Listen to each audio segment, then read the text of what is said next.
Good morning, all. Today we will start chapter 6, accounting equations. The question from your book. First of all, I'm going to tell you what is accounting equations. I'm going to repeat it. Again, I'm going to repeat it कि accounting equations क्या है. Earlier I told you about accounting equations.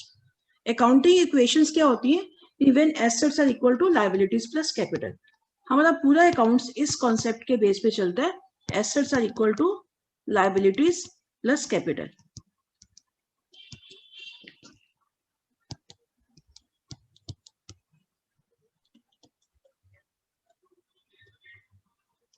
Liabilities plus capital. Actual में capital भी तो liabilities है, internal liability है. तो हम ये भी कह सकते हैं कि assets are equal to liabilities. Liabilities include both internal and external. But हम ये अकाउंटिंग इक्वेशन में ऐसे लिखेंगे, assets are equal to liabilities plus capital. अब इसका रूल क्या है? मतलब इसमें होगा क्या कि मैंने जैसे दोनों साइड है, ये वाली लेफ्ट हैंड साइड है एसेट्स की और ये वाली राइट हैंड साइड है, इन दोनों का टोटल इक्वल ही आना चाहिए. पहले मैंने आपको बताया कि एसेट्स क्या होती है. एसेट्स क्या है? जैसे कैश, बैंक. एसेट्स में क्या क्या आएगा? कैश बैलेंस आ गया, बैंक हो गया, फर्नीचर हो गया, बिल्डिंग होगी. ये सारी क्या है? एसेट्स है. तो अगर एसेट्स बिजनेस में आ रही है तो इसे प्लस कर देंगे, जा रही है तो इसे माइनस कर देंगे. तो लाइबिलिटीज और कैपिटल में क्या है? लाइबिलिटीज का बताती हूँ. लाइबिलिटीज क्या है? लाइबिलिटीज क्या है बच्चे? जैसे क्रेडिटर्स हो गए, बिल्स पेबल हो गए, बैंक ओवरड्राफ्ट हो गया. ये सारी क्या है? लाइबिलिटीज है. Earlier I told you about this. ये सारी लाइबिलिटीज है. लाइबिलिटीज भी जब बढ़ेगी, इंक्रीज होंगी तो प्लस करेंगे, डिक्रीज होंगी तो इसे माइनस करेंगे. Third one is capital. ये कैपिटल क्या है? Capital means the amount invested by the owner in the business. Capital बोलते हैं. कैपिटल बिजनेस में आ रही है तो इसे प्लस करेंगे. अगर जा रही है तो जाएगी कैसे? In the form of drawing. यानी ड्राइंग की फॉर्म, अगर ड्राइंग होगी तो उसे माइनस कर देंगे. जितने भी प्रॉफिट्स है वो भी कैपिटल में प्लस हो जाती हैं. जितनी भी इनकम्स है वो भी कैपिटल में प्लस हो जाती हैं. जितने लॉसेज और कैपिटल में से माइनस हो जाएंगे, जितने एक्सपेंसेस और कैपिटल में से माइनस हो जाएंगे. तो बट एट लास्ट हमारी इक्वेशन सेम आएगी, यानी left hand side will always be equal to right hand side. तो assets are equal to liabilities plus capital. जब हम अमाउंट का टोटल करेंगे तो ये हमेशा इक्वल ही आएगा. तो मैं आपको आपकी बुक का क्वेश्चन नंबर इलस्ट्रेशन 6 करवा रही हूँ. सॉरी, इलस्ट्रेशन 2 नॉट 6, इलस्ट्रेशन 2 करवा रही हूँ. उसकी मैं एक बार पिक आपको दिखा देती हूँ. तो अब you all open your books. अपनी बुक खोलिए बेटा, इस क्वेश्चन को देखना.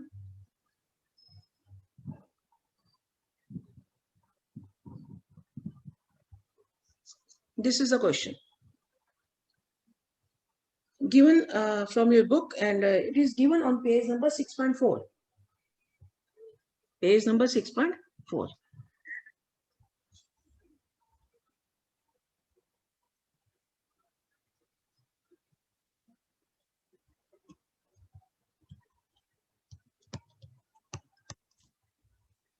This is a statement.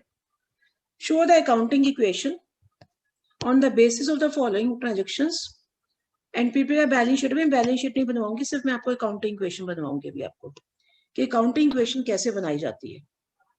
Okay. तो इसके लिए सबसे पहले हमें फॉर्मेट बनाना पड़ेगा अकाउंटिंग इक्वेशन का. तो इसका फॉर्मेट है, फॉर्मेट में अभी आपको बना के दिखाती हूँ. इसका फॉर्मेट कैसे है.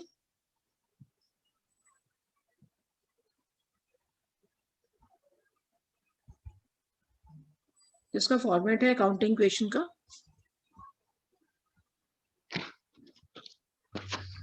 आप भी मेरे साथ साथ ड्रॉ करते जाएं.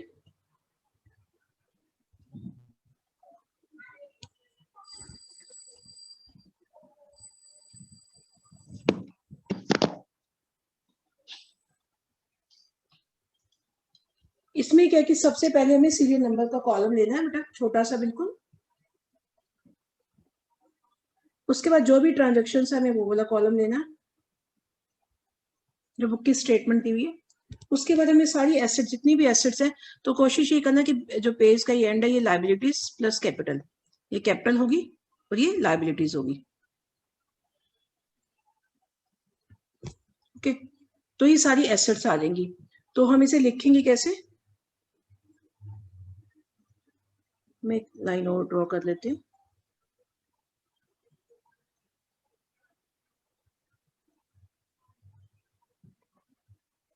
राइट है। जैसे अकाउंटिंग इक्वेशन किसकी थी, नेम क्या था, पर्सन का नेम गिवन नहीं है, तो हम यहाँ लिखेंगे अकाउंटिंग इक्वेशंस।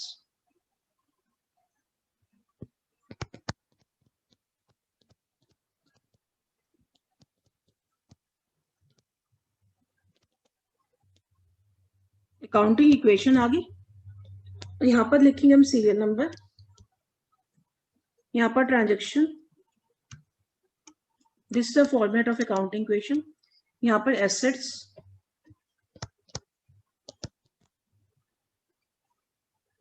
यहाँ पर लायबिलिटीज, और ये हो जाएगी कैपिटल। क्योंकि एसेट्स आर इक्वल टू लिखना, लिख देना बीच में, अगर नहीं भी लिखोगे तो भी ठीक है, कोई दिक्कत नहीं है। Assets are equal to liabilities plus capital. क्योंकि अगर हम इसको कई बार क्या करते हैं कि हम ऊपर ये कॉलम नहीं बनाते बीच में से, तो इसको डिवाइड कर देते हैं, ऐसे सिंपली लिख देते हैं। जैसे अगर मैं अब डिलीट करूंगी तो यहाँ पर हम लिख देंगे बेटा फिर दोबारा से, जैसे एसेट्स है ना, अगर हम इस वाली लाइन को एक बार इसको हटा देते हैं बीच में से, छोटा सा, एक मिनट को, वो लाइन पूरी हट जाएंगी, ठीक है। तो ये हो गया आपका transactions, assets is equal to liabilities plus capital.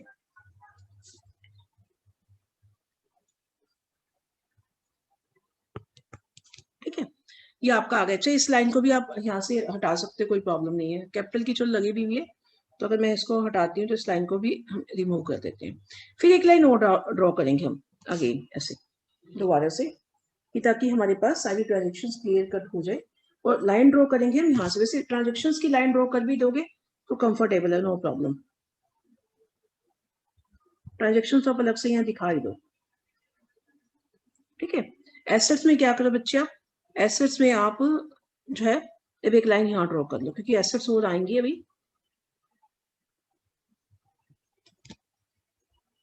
ठीक है। अब एसेट जो जो आती जाएंगी वो हम इसमें ऐड कर देंगे, और यहाँ पर अब हम लाइन ड्रॉ कर देंगे।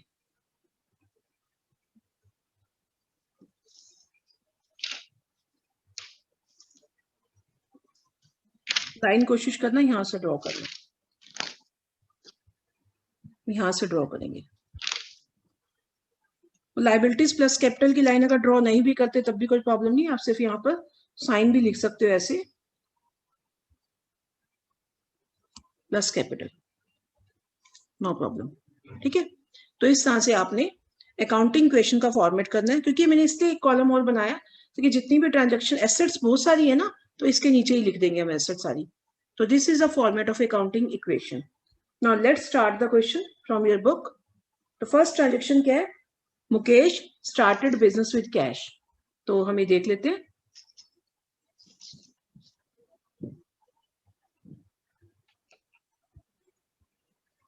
First transaction, Mukesh started business with cash. और मुकेश ने बिजनेस स्टार्ट किया किससे किया, कैश से किया, 80,000 कैश से। यानी बिजनेस में क्या है, यानी हमारे अकाउंट्स का एक रूल है कि जो भी ट्रांजेक्शन हो दो अकाउंट्स को एटलीस्ट अफेक्ट करती है। यानी इस क्वेश्चन में क्या है कि Mukesh started business with cash, यानी कैश तो आ ही गया बिजनेस में, तो कैश क्या एसेट है, बढ़ गई, एसेट को प्लस कर दोगे। और साथ में क्या है कि जो एक ऑनर बिजनेस में पैसा लगाता है उसे क्या बोलते हैं, कैपिटल, तो आपकी कैपिटल भी इंक्रीज हो रही है। ये कोई भी ट्रांजेक्शन होगा एटलीस्ट आपके टू अकाउंट्स को अफेक्ट करेगा। वन को, जैसे मैंने नॉर्मली आपको तभी कराया था कि कोई भी ट्रांजेक्शन है एटलीस्ट कम से कम दो अकाउंट को जरूर इफेक्ट करेगा। यानी बिजनेस में कैश आया, कैश आ गया, कैश के आपकी एसेट, एसेट में कैश प्लस कर देंगे। उधर से जो बिजनेस एक ऑनर एक बिजनेस में कैश लाता है उसे क्या बोलते हैं, कैपिटल, तो ये कैपिटल में भी प्लस हो जाएगा। तो इसे हम लिखेंगे, कैसे लिखेंगे,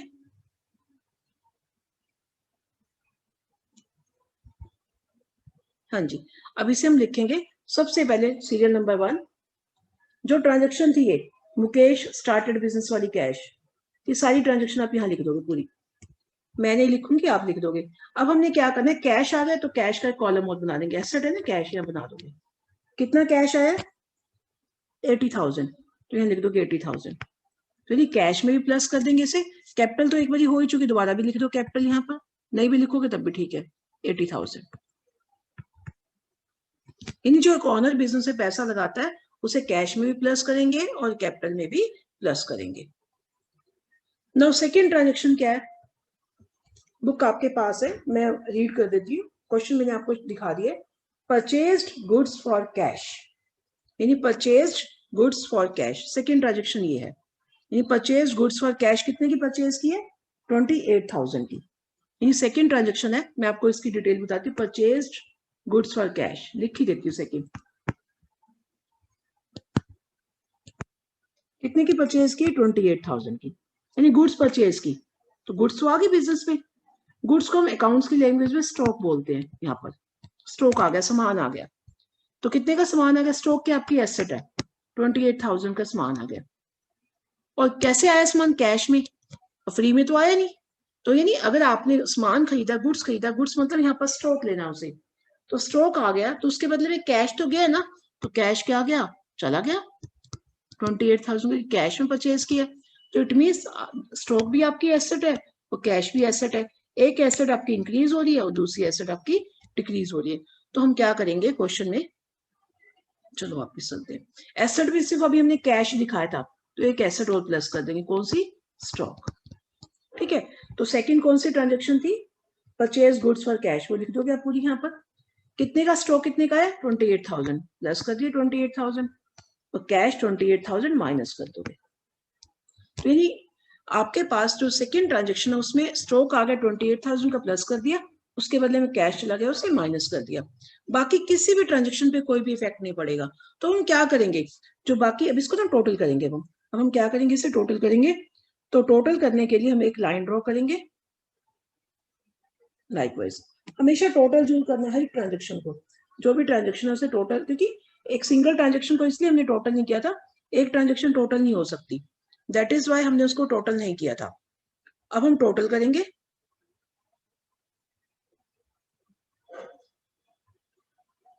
टोटल कैसे करेंगे हम, 80 में से 28 गया, दैट इज 52,000 प्लस 28,000, और यहां पर कुछ भी नहीं है, जीरो लगा देंगे, 80,000। तो यहां लिख देंगे, क्या लिखेंगे इसको, न्यू इक्वेशन।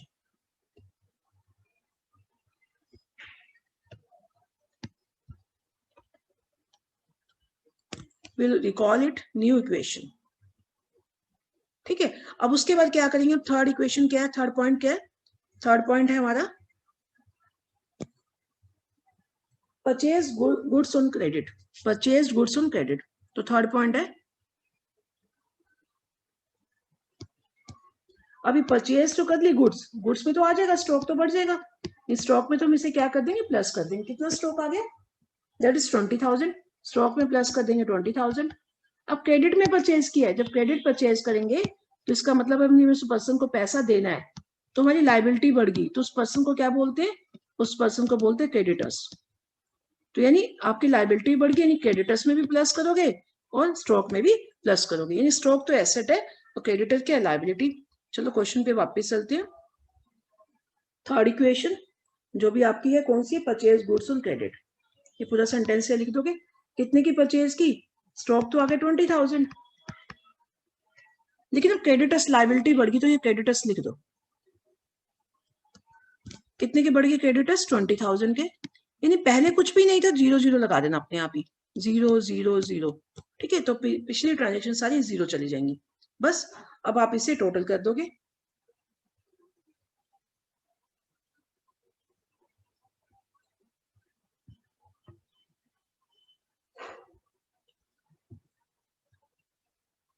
जब आप इसे टोटल करोगे तो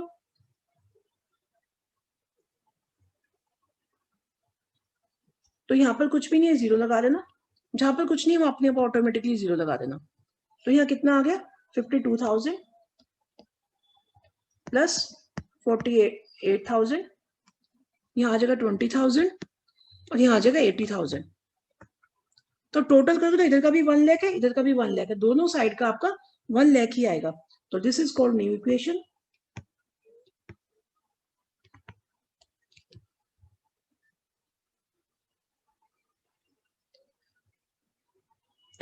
उसके बाद है फोर्थ पॉइंट।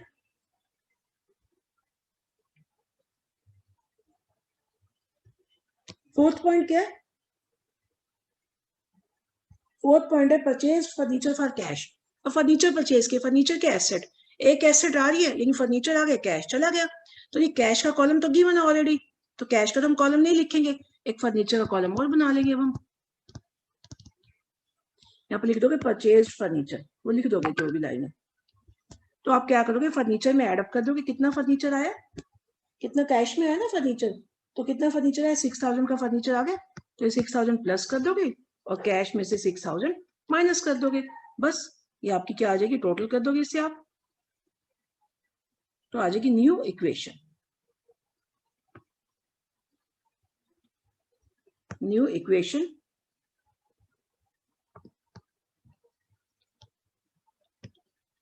तो आप इसे टोटल करके क्या लिखोगे, 52 में से 46 किया तो आ जाएगा 46,000, यहाँ कुछ भी नहीं, जीरो लगा दोगे, 48,000 प्लस 6,000, यहाँ कुछ नहीं है, जीरो, 20,000 प्लस यहाँ भी कुछ नहीं है, जीरो, 80,000। जब कुछ भी नहीं होगा हम जीरो लगा देंगे। नाउ फिफ्थ पॉइंट,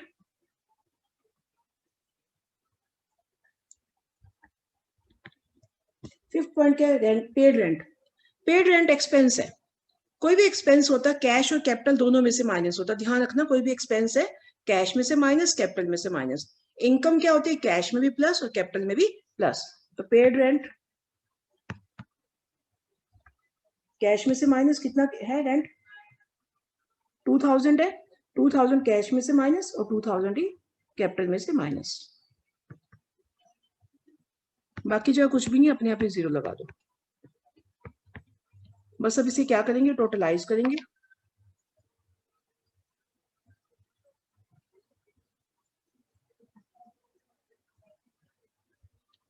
जब हम टोटल करेंगे तो कितना अमाउंट आ गया इसका, 46 में से 2 गया, इसे बोलेंगे new equation. 44,000 plus 48,000 plus 6,000, 20,000 and plus 60,000। अब आप टोटल करोगे तो कितना आएगा, sorry 80 minus two 78,000, not 60, 78, 78 plus 20, 98,000, तो इधर का भी टोटल करोगे तो ये भी 98,000 ही बनेगा। तो इट मीन्स आपके सारा क्वेश्चन ये वाला ठीक है। फिर अगर टोटल इक्वल नहीं तो it means you committed a mistake. Now 6 point,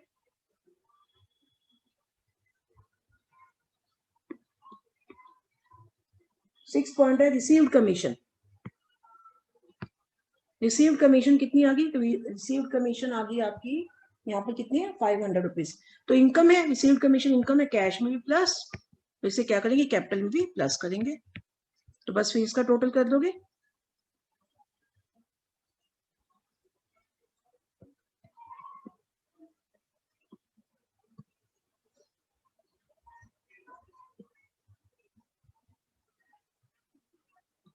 तो टोटल करके आ जाएगी न्यू इक्वेशन। हमारे पास ये स्पेस नहीं, हम नेक्स्ट पेज ले रहे हैं, तो आपने तो एक ही पेज पे कर लेना। तो नेक्स्ट पेज पे मैं ये कर देती हूँ फॉरवर्ड इस क्वेश्चन को।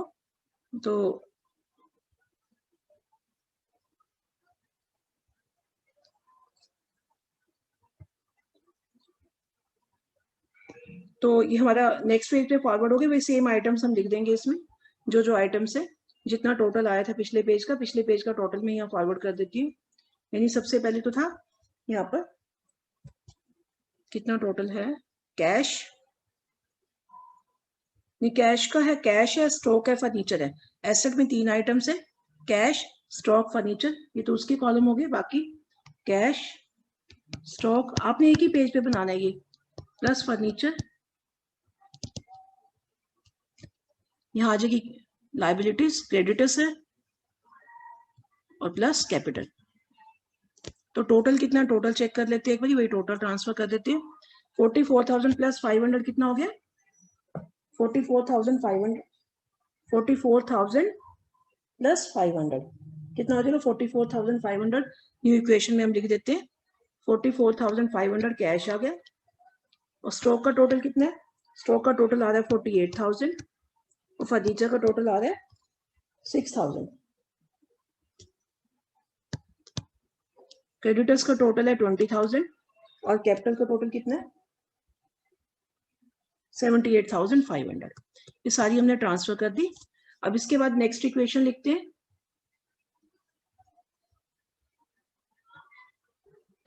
इसी में नेक्स्ट इक्वेशन लिखेंगे, ये न्यू इक्वेशन बन गई है तो इसे बोलेंगे न्यू इक्वेशन।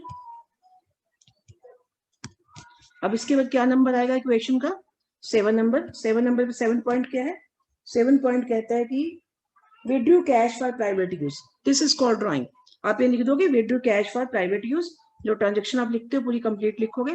तो प्राइवेट यूज ड्रॉइंग है, ड्रॉइंग को क्या करेंगे, कैश और कैपिटल दोनों में से माइनस करेंगे। तो 3000 कैश में से माइनस हो जाएगा और 3000 ही कैपिटल में से माइनस हो जाएगा। तो फिर क्या बन जाएगी, new equation.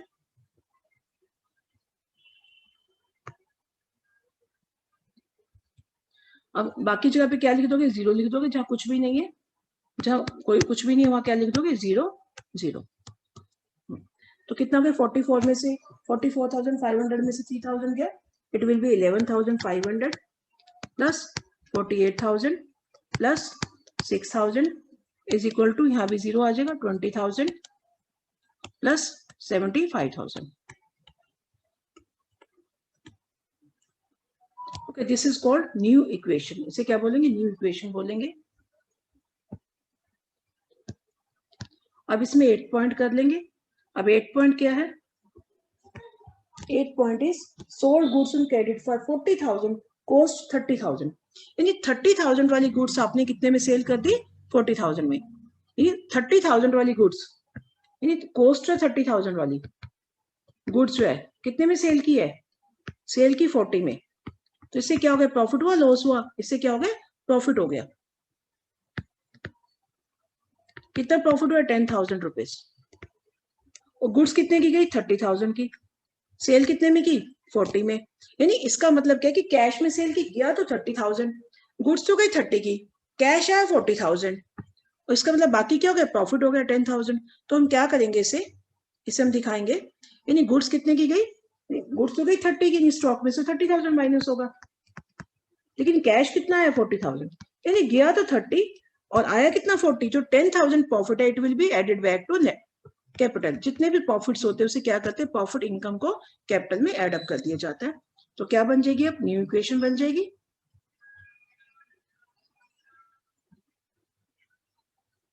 It is called new equation.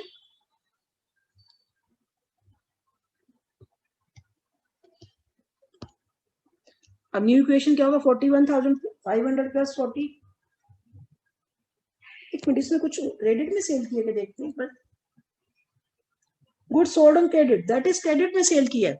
अब ये क्रेडिट में सेल किया तो मैंने क्वेश्चन जो स्टेटमेंट थोड़ी सी मिस होगी, क्रेडिट वर्ड नहीं देखा। अगर क्रेडिट में सेल किया तो कैश में एडअप नहीं होगा। क्रेडिट में सेल किया तो मतलब अभी आपने पैसा वो लेना है, अभी कैश नहीं आया। तो क्रेडिट सेल, कैश सेल होगी तो कैश में प्लस कर देंगे। अगर क्रेडिट में सेल होगी तो हमें यानी उस पर्सन से भी पैसा लेना है, तो जिससे पैसा लेना हो तो उसे क्या बोलते हैं, डेटर्स बोलते हैं। तो हमें एक एसेट में एक पार्ट और ऐड करना पड़ेगा, डेटर्स। तो यानी इट मीन 40,000 कैश में से माइनस ना करके डेटर्स में प्लस होगा। तो हम इसे कैश में माइनस नहीं करेंगे, ध्यान रखना। जो आइटम कैश में अगर हमने सेल की है तो कैश में से मतलब कैश में सेल किया स्टॉक तो कैश में प्लस होगा। अगर क्रेडिट में सेल किया तो भी पैसा लेना है, जो लेना होता है जिस पर्सन से, उसे डेटर्स बोलते हैं, तो डेटर में प्लस होगा। तो इसे कैश में हम प्लस नहीं करेंगे, कहाँ प्लस करेंगे, डेटर्स में। तो कैश में आ जाएगा 0, यहाँ पे क्या आ जाएगा 0, और यहाँ पर भी क्या आ जाएगा 0। अब अच्छा, इसमें जब पीछे डेटर्स में कुछ नहीं था तो ऑटोमेटिकली अपने अभी पीछे सारी अपने अभी 0 लगा लेना। तो न्यू इक्वेशन बन गई 41,500 प्लस 48 में से 30 गया, कितना आ जाएगा 18,000 प्लस 6,000 प्लस 40,000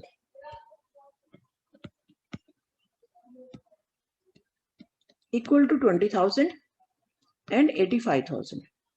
अब आप टोटल करोगे ना इन दोनों का टोटल, इसका टोटल इक्वल ही आएगा आपका, इन दोनों का टोटल और इसका सारा टोटल इक्वल ही आएगा। ओके, तो now next 9th transaction. 9th क्या है, लास्ट ट्रांजेक्शन, पे टू क्रेडिटर्स। क्रेडिटर्स कितने के, 15,000 की, उसको पेमेंट कर दी। यानी पेमेंट, क्रेडिटर्स को पेमेंट कर दी, कैश तो चला गया, कैश में से माइनस, और क्रेडिटर्स भी आपके क्या हो जाएंगे, माइनस हो जाएंगे 15,000, क्योंकि क्रेडिटर्स आपके कम हो गए। जब क्रेडिटर्स किसी लायबिलिटी की पेमेंट कर दी तो उसे क्या कर देंगे हम, माइनस कर देंगे तो क्रेडिटर्स आपके कम हो जाएंगे, तो प्लस 0, बाकी सब जगह 0 लगा दोगे बस। लाइकवाइज अब भी क्या बना लोगे, न्यू इक्वेशन। अब न्यू इक्वेशन ही लिखेंगे तो क्वेश्चन इज कंप्लीटेड, तो way right here final equation. हम क्या लिखेंगे यहाँ, फाइनल इक्वेशन। जब क्वेश्चन का एंड का आंसर आ जाता है उसे बोलते हैं फाइनल इक्वेशन। तो क्या आंसर आ गया, 41,500 में शिफ्टिंग गया तो it will be 26,500, 18,000 plus 6,000 plus 40,000 equal to 5,000 and plus 85,000. This is the answer of this question. तो आपने पूरा कंप्लीट इसी तरह से ही क्वेश्चन को करना है। And today we'll have to solve the question number 2nd and 3rd. Try to solve 3rd question also. Thank you and have a nice day.